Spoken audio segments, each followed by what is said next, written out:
thought we played well enough for most parts of the game, but that's the nature of the wicket, I guess. And England really stuck to their guns very well, at the back end. Graham, you look like you were cruising along to victory at stage there. Do you feel your batsmen just tightened up a little bit as they chased that too? No, I think we always knew that it was one of those wickets where you couldn't really get too far ahead of yourself. If you lost a wicket or two, it was very difficult, as we saw in the England innings, for their batters to come in. If they'd lost 20 overs, I think our runs kind of dried up in that last sort of 15, 20 overs, and we weren't scoring freely, so it allowed those good balls on a surface that was inconsistent. We weren't moving forward with the game. So I think all credit to England for the last 15 overs. Graham, would you say that, considering that everything collapsed towards the end, and also the fact that you couldn't pull through as a team, would you say that you genuinely choked, or would you blame this pitch? Well, it's not predictable at all, that. No, I think it's obviously disappointing we didn't get over the line, but I felt we had enough to do it at 115 for 3, but we didn't. Unfortunately, we didn't. So we've got to really learn from today and pick ourselves up. We've got a week to India and focus on that. It's the first time that the middle order's really been able to be tested in this tournament. Do you think maybe it was a bit of inexperience, like with Faf getting run out, or do you think maybe it's just a case of them needing more time?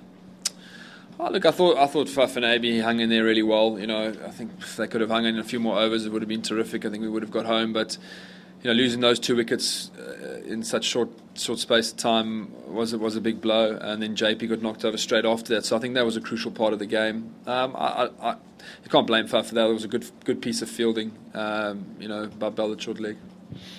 Not really. I think him and Jimmy in particular bowled really well with the reverse swinging ball today. They got it to reverse both ways, which is always tough to face. I don't think there's many batters in the world that have mastered the art of playing reverse swing when it swings both ways. And credit to them for the skill that they showed today. And as I say, as an in-batter walking in on a tough surface, they were able to create a lot of pressure on the guys.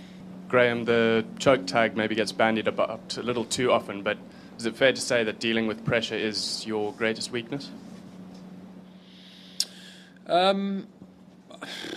wouldn't say so. I mean, I think that we've handled ourselves well in a number of situations around the world over the last few years to be able to say that we can cope with pressure. I think the results we've been able to produce have shown that. I think today, you have to look at the skill that England showed, and I think their back end of the innings showed that it was very tough. Once Trott got out, we were able to create a lot of pressure on their lower middle order again, just like it showed with ours. And we knew chasing today was going to be tough. And we knew we had to restrict England with the ball. And 170, I thought was a good total for us to chase, but unfortunately we weren't good enough today.